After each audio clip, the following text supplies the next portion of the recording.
All right, everyone, welcome back. Let's get this party started.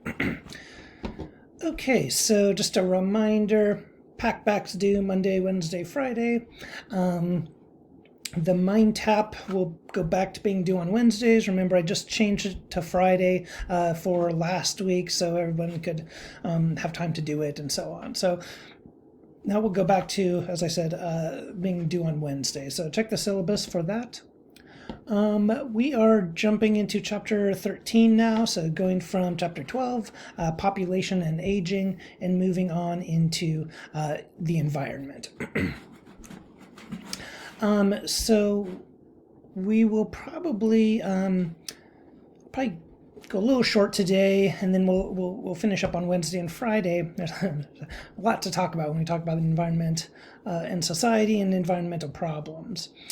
So anyway, that's sort of where we're at. Next week, we'll start talking about science and technology. Next week, I'll also probably start talking about the exam, reviewing for that, and so on. Okay, so without further ado, and to, give myself some environmental credit. So I guess in some ways I'm considered an urban and an environmental sociologist. I also have done research on genocide, ethnic conflict, failed states, this sort of thing. And I became interested in how environmental resource competition would lead to conflict. And, well, in a sort of a convoluted or tortuous path, I ended up doing more research on urban development, primarily on the west coast of the United States, primarily in Southern California and Oregon. I looked at a number of cities and a number of different projects where they were trying to build sustainably and affordably. So if you're familiar with the West Coast at all, you know that those are challenging things. The West Coast is it's sort of hemmed in by the fact that it does not have enough water. Increasingly, we find that to be the case. There is competition for land in terms of competition by farmers, by companies, by cities, by the federal government, by conservationists, a whole range of different interests you have that are competing. I mean, I should say this is environmental issues everywhere, but especially out west. And I think that was very dramatic out there, and it sort of got me into it because it was sort of in your face, the unaffordability of housing, and the precarious position ecologically in which the western part of the United States finds itself.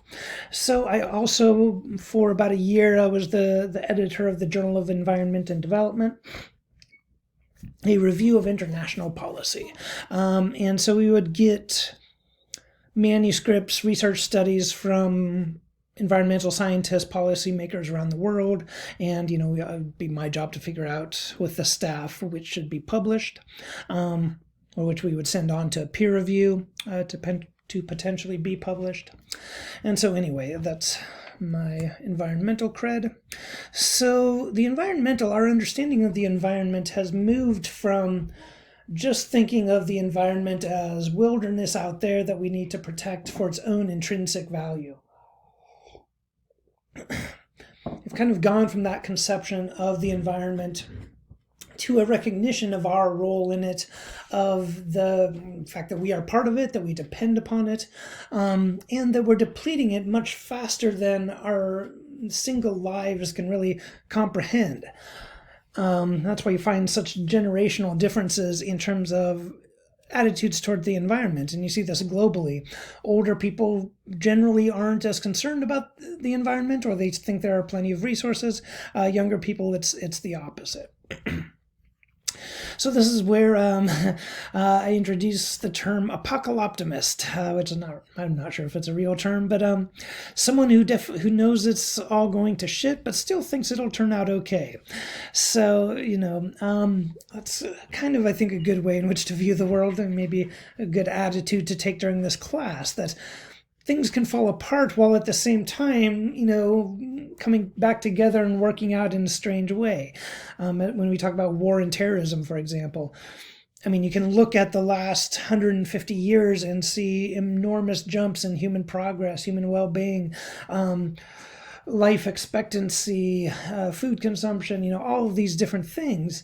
And also during that same time period, you have the Holocaust, and you have the World Wars, and you have the Spanish flu, and all of the, or I should say the 1918. Oh, sorry, had to save a cat. Okay. So you have the flu of 1918 and so on and so forth. All these things that happened during that time period, while the overall trend was toward a more just world. I mean, it did not look that way in the 1930s when you're looking at fascism in Europe and communism in Europe and Eurasia and Asia and so on. So again, just to be aware that we can recognize that these are trying times, and that societies do collapse eventually, but things do also kind of work out, supposedly. Okay, so the challenge now, though, is that we have so many challenges. It's not just merely protecting the wilderness and so on, as we'll talk about next week when we get into science and technology in more detail. It's what do we do with this knowledge, with this power of our own science? We are increasingly better at sequencing genes, and all of this will play a huge role in terms of where our species goes, because we have sort of entered that capability. We call this era the Anthropocene. One second. Okay. Cat problems. Okay, Anthropocene. So we call this the Anthropocene. If you think of like the Holocene, these other epochs in the world's geological time, the Anthropocene is a period which we refer to as that really when the human impact on the planet became more noticeable, when it became more significant. And that includes climate change, but it predates climate change. Everything from rechanneling rivers, damming rivers, building large things out of stone, blowing up mountains in order to get that stone, mining, etc., etc. All these things which really started taking off in the last 500 years. We generally refer to this time period as the Anthropocene. Some people will put it earlier than that, last 1,000, 10,000 years. Some people even date it to the beginning of agricultural civilization. So it's not a clear division of where you want to draw that line, but just something to consider and think about. Now, what I think is really important to understand, we'll kind of return to this in greater detail. I'll go up here. No, I'll stay down here. Okay. We'll return to this topic in much greater detail, and that is that as we have expanded into different habitats around the world, we as in human beings, it has also brought about disease and the spread of zoonotic illnesses. Zoonotic meaning illnesses that spread from animals to humans, which I believe the CDC thinks about 60 to 70% of diseases are zoonotic. So that's, that's an incredibly high number. I mean, right now, the going theory on coronavirus is that it was probably originated in bats. Guano droppings somehow got mixed into pangolin, and then to human. But that perfect chain of transmission we may or may not ever know the perfect answer to. If you're interested in this topic in great detail, or if you're interested in Roman history, there's a fantastic book, The Fate of Rome, Climate, Disease, and the End of an Empire. It's fascinating. I mean, it talks about the world's first pandemic, which hit the Roman Empire. And it kind of makes the argument that, you couldn't have had a pandemic before that empire. That the Roman Empire, the way in which it linked different groups of humans across northern Africa, the Mesopotamian area, the Phoenician area, essentially the Mediterranean, the way in which people were connected and goods flowed and so on, you couldn't have had a disease form and spread like it did with smallpox. It was actually smallpox that we believe is the world's first pandemic.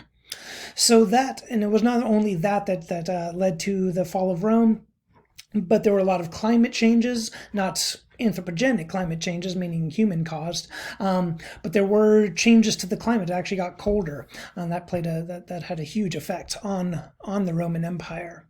But the Roman Empire was hit by a few diseases. And it was actually, in some ways, the society was hollowed out.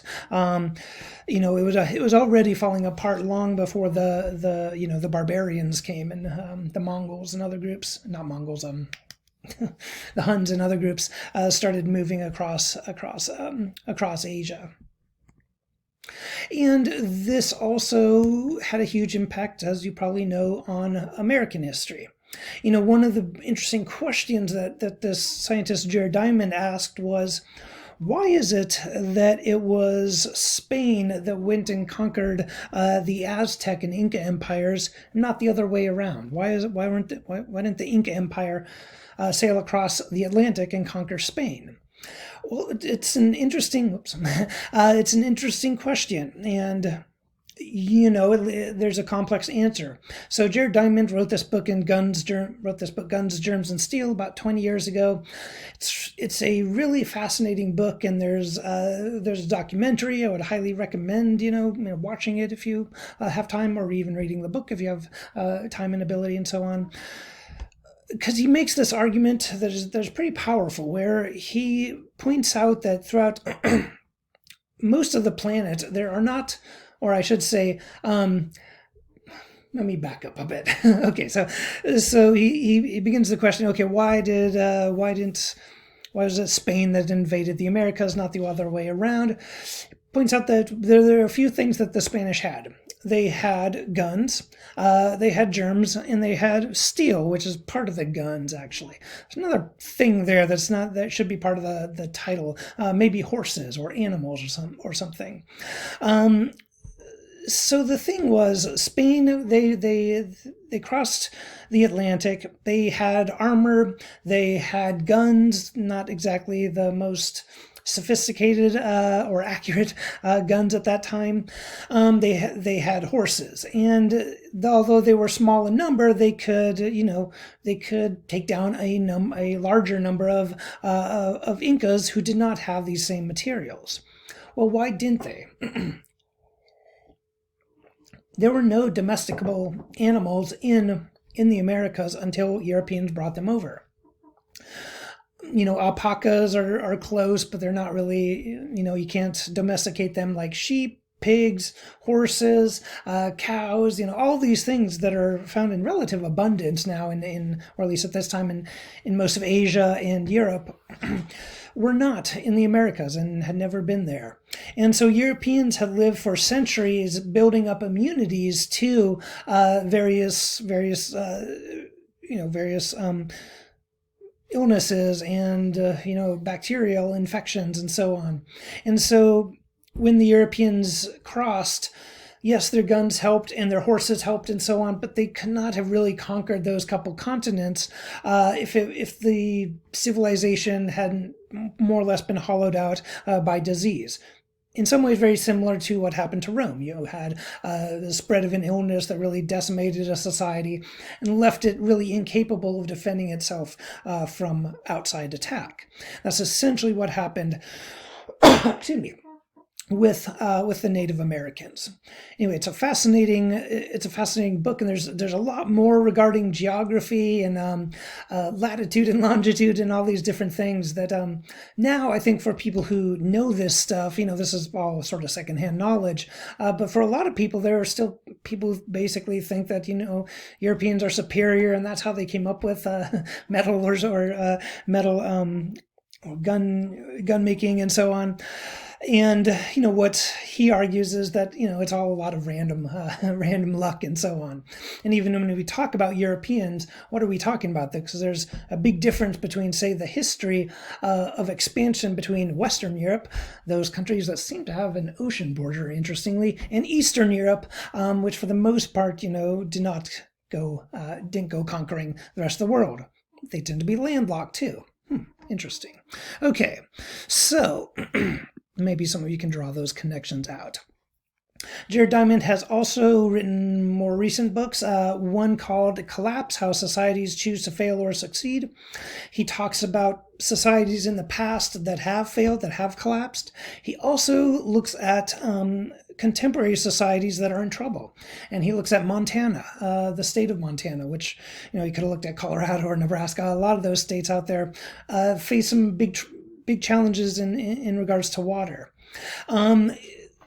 He talks about Australia as well. He spends a lot of time talking about Australia, and I think that's especially pertinent. And it makes me want to reread the chapter. Hold on, I've got my cat freaking out. Willow. Okay, come in. So another book is called The Uninhabitable Earth by David Wallace Wells, where he kind of tries to look at the challenges that animals will be facing from various human, threats in the coming years. So The Uninhabitable Earth, Collapse, a couple of books that I would recommend. So what is environmental sociology, and what is different about it than, say, maybe environmental studies? Maybe you've taken an environmental studies class. Environmental sociology really focuses more on the organization of society, politics, economy, social psychology, all of these things, in a way that environmental studies haven't. Initially, environmental studies primarily focused on the environmental problems affecting the wilderness, that sort of thing, but didn't focus as much on human behavior and human organization. And it was sociologists who were kind of like, hey, we're not going to make it very far unless we figure out how we're organized and sort of how that corresponds to our resource use, our waste, and so on. One important figure, not a sociologist, but a scientist, James Lovelock, is important for developing this perspective called Gaia. And maybe some of you have heard it. It's become sort of a company name and various things. So Gaia is basically it means mother, I believe, in the ancient Greek. It referred to like the Mother Earth, essentially. And so James Lovelock described Earth then as Gaia, and he said that it's like a living organism by itself. The whole thing is one big system that's all interconnected and so on. And at this time, I should say that he was not a biologist. He was an engineer, an inventor. He invented many things. He developed this perspective, though, by studying Mars. He was one of the first people to study the satellite images of Mars. And as he was studying Mars and thinking about Earth, that's sort of how he developed this perspective of Gaia. He was looking at the planets that were not living, or that we, at least not that we know of or haven't identified yet, and then looking at Earth and looking at the ways in which they were different and so on. And now he says, and then he came up with a perspective that was radical at the time, not so much now, that the fact that there is life on Earth actually affects the planet itself, which is, again, perhaps doesn't sound as radical now, was more radical at the time. Over the years and decades, he's become more sort of alarmed at the state of Gaia, the state of Earth. So he's written a number of books looking at the loss of life, loss of species across Earth, as well as things like climate change. Now, it's kind of interesting, I should say, as I said, so he worked for NASA for a number of years, and he ended up not moving to the United States. His wife had MS, multiple sclerosis, and a very debilitating condition. and they weren't able to move to the US because NASA wouldn't provide them with enough health care. So they stayed in Britain. So, if you remember, we were thinking about the elderly and healthcare last time. I mean, here's a pretty good example. NASA, top space agency in the world, can't really afford or, doesn't want to pay for the healthcare of, this top scientist that they were trying to attract. Pretty interesting, I think. So anyway, he stayed in Britain doing his research. His most recent book, he's always heading towards controversy, Novacine, The Coming Age of Hyperintelligence. If you've ever seen the movie Artificial Intelligence by Steven Spielberg, it's kind of like that, where he's basically saying that, we humans are not the endpoint of evolution, that we are sort of making systems that will outlive us, whether they're, biological things that we create in labs that, proliferate, or, as he argues, these sort of artificial intelligence systems that sort of learn to manage the planet on their own, and then that essentially, manages Earth. That we may go extinct, but these systems we leave may end up saving the planet.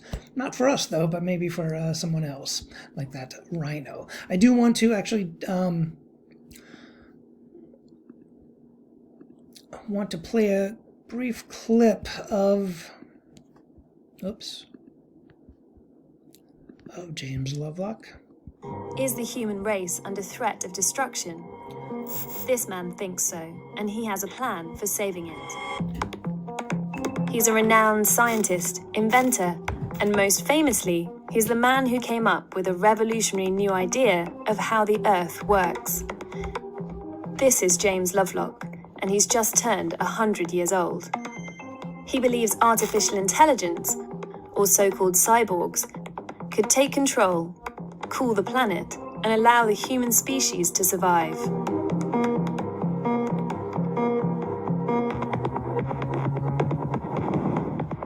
James Lovelock's work has changed the way scientists look at everything from the common cold to life on Mars. He invented a device that detected ozone-damaging CFCs in the atmosphere all around the world, a precursor to the detection of holes in the ozone layer. James Lovelock's revolutionary insights about the Earth behaving like a living being, a single, complex, self-regulating system, reframed the way environmentalists understand the Earth. He named the idea after the ancient Greek goddess of Earth, Gaia. Gaia is the name given to the system of organisms that live on the Earth and maintain its climate suitable for life. But James Lovelock's Gaia is no kindly goddess protecting humankind from itself. He argues that humans have pushed Gaia to its limit, and whilst the Earth will eventually rebalance itself, it may be too late for the human race, unless humans start making drastic changes. Humans have many options if they want to save themselves and the planet. This is his 4-point plan to save humankind.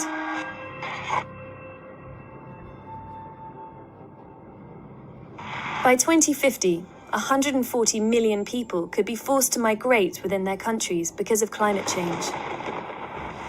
But why wait? James Lovelock believes land that will be made uninhabitable should be abandoned now. Humans should retreat to efficient, safe, climate-controlled cities. Humans should go to megacities if they want to avoid the worst dangers of climate change, mainly because a city is a smaller unit to control and regulate the composition of the atmosphere, the soil. Rather similar to the nests of invertebrates of various kinds, ants, wasps, bees, whereas the open space of the planet itself is huge and not easy to handle.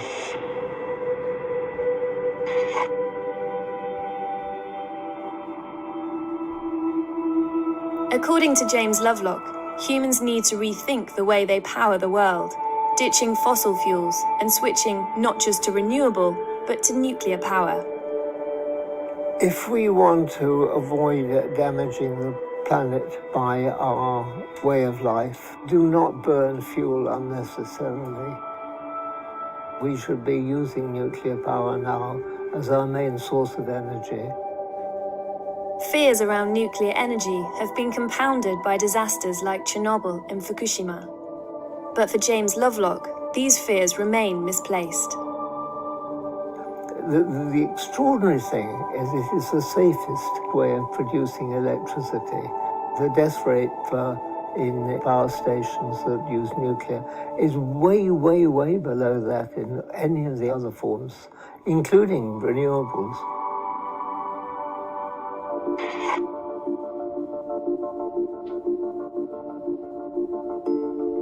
Global warming may be the biggest threat facing humanity.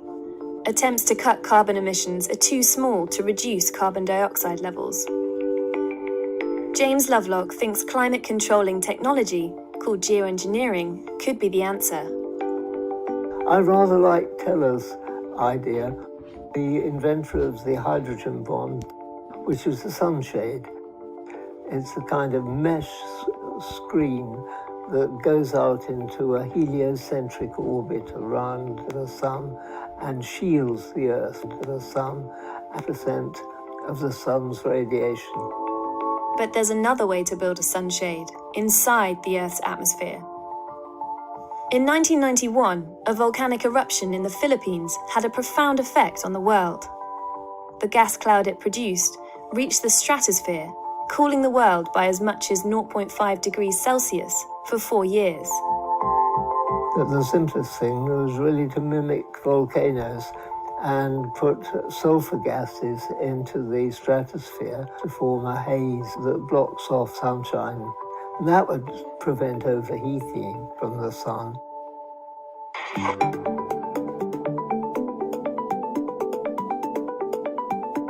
James Lovelock's boldest prescription emerges from his belief that the Earth is on the verge of a new era, one where the dominant form of life is artificial. I'm not concerned just with the evolution of lumps of flesh that can move around and do things, managed by a somewhat primitive intelligence. No, I think it's the evolution of intelligence that is the key driver in the Darwinian process. He believes artificial intelligence, cyborgs, will move beyond human control, generating intelligences far greater than our own. They will be far more capable than humans of tackling climate change. I would hope that cyborgs would do a much better job of protecting the planet than humans have done, because they can think 10,000 times faster. If they work strenuously hard to keep the temperature of the planet at a safe and desirable point, it would benefit them and enormously benefit us. Homo sapiens has been the dominant species on Earth for tens of thousands of years. If the human race is to survive, James Lovelock believes the key is for it to surrender its position of privilege and give way to more intelligent life. We might think that cyborgs would be very bored with humans and wouldn't want to watch them at all because they're so boring. But then I would say, but you go to Kew Gardens, don't you, to watch the plants grow? But of course, there are things that even AI would struggle to control. Do I think humans can be saved from the numerous threats that exist in the cosmos? I don't know. I hope so.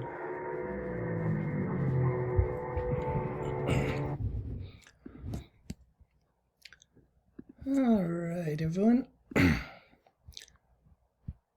So that, as I said, that's James Lovelock. So there are many environmental problems to discuss, and then we'll discuss ways in which we talk about it. I think one of probably the most important is just the loss of life. James Lovelock's idea, his whole concept is Gaia, this life-providing planet that's unique and special in that regard. And we're seeing life just collapse in a way that we haven't seen in quite the same way. There have been mass extinctions in the past. We believe this is the 6th one. Key things about this one, it's happening at a faster rate than other mass extinctions, and this one is caused by only one species. And you can see where a lot of these extinctions start to really take off. Looking at mammals, birds, vertebrates, and other vertebrates, really, you already see in the 1600s a lot of mammals and birds populations are falling, and then you see that even more so as we get closer to today. Okay, and this is looking at where places are the most threatened, where you've seen some of the greatest threats to biodiversity, and that's in red. The blue is basically, unspoiled land, so to speak. And you see there's not a lot left. And some of this, is a lot of desert, tundra, and so on, although, tundra might be melting fairly quickly. Bird populations have really collapsed in ways that I don't think people are really even aware of. I mean, if you look at in the United States, just huge falls in birds around the country. If you look at totally in the last 50 years, since 1970, roughly since one of my older cousins was born, 2.9 billion birds have died in the United States. That's, we went from having roughly 10 billion in 1970 to going down to pretty close to 7 billion now. So really almost 3 billion are gone. So that's a huge drop in the species. Last year, 2020 started, if you remember, before coronavirus had become a huge global concern. The world was focused on part of Asia, but a little bit south in Australia. Australia, if you remember, was having one of its worst fire seasons in recorded history, and this is. I remember talking about this in this class last year, almost exactly a year ago. And we were talking about, images we had just been seeing earlier in the semester, earlier in the month, basically. So it's really, I think what's really alarming about Australia is you have some really unique species there, such as koalas. Koalas are now functionally extinct. What does that mean? Functionally extinct meaning that they don't have enough habitat or numbers to naturally bring their populations back. So they were already, very threatened. And then with the fires, as I said, they're functionally extinct. They'll need probably extensive help from humans to sort of repopulate. So kind of sad. It's all very sad and alarming. I think we should react with maybe sadness, but perhaps more just alarm that, these species that have been around for, millennia, eons, longer than us in many cases, are disappearing. Going to introduce a couple of theories briefly, and then I'll probably stop it there a little bit early for today. I don't have the greatest voice. So one of these early theories in sociology that some sociologists brought to the table was this theory called the treadmill of production. So, a treadmill, you can walk on a treadmill and you go in the same place and it just keeps going. So the treadmill of production is basically that it states that in modern industrial consumer societies, in order to function, they need to extract lots of resources and they need to constantly be producing goods for people, and people need to constantly be wanting something new. And so this completely transformed society from I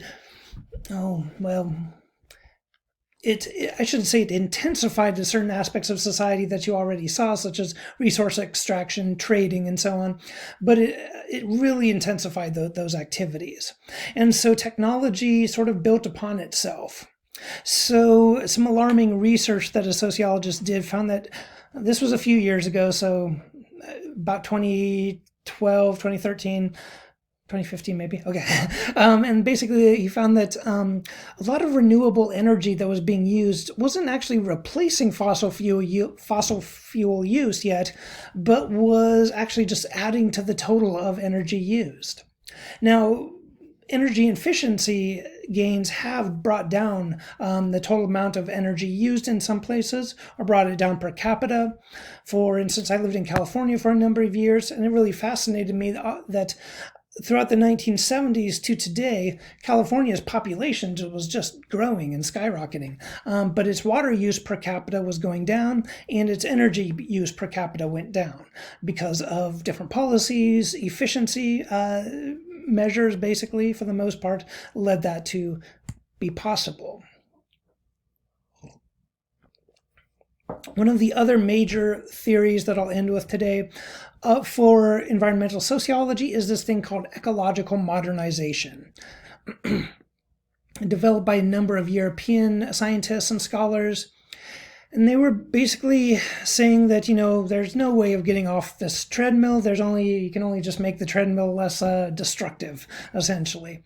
And they basically said, you can use the innovation and entrepreneurialism that you can gain from markets, as well as the government policies, such as regulations and incentives. And you mix those things together for whatever's appropriate to your country, your bioregion, whatever it might be, and hopefully things work out well.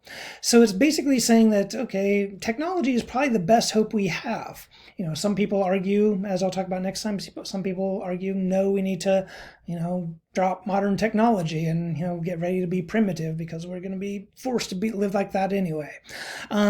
Ecological modernists say no. Maybe we need to probably reduce our use of resources, but it's not realistic to say that we need to become primitive again or something like that. So we'll end there for today. I think that's a good spot. You can kind of think about these things, and then we'll return and look at some of the more specific theories regarding or specific examples of the treadmill of production, ecological modernization, and other areas that I think are very important that sociologists have pointed out that sometimes environmentalists miss. What I'll show in these other lectures is that there are things we can do to dramatically reduce pollution and waste and so on that would not, mean, putting regulations on an industry, for example. That stuff may need to happen too, but there's a lot that can be done even before you get to that sort of stage. So anyway, I will post that lecture so you can view it on Wednesday. Have a good afternoon, everyone.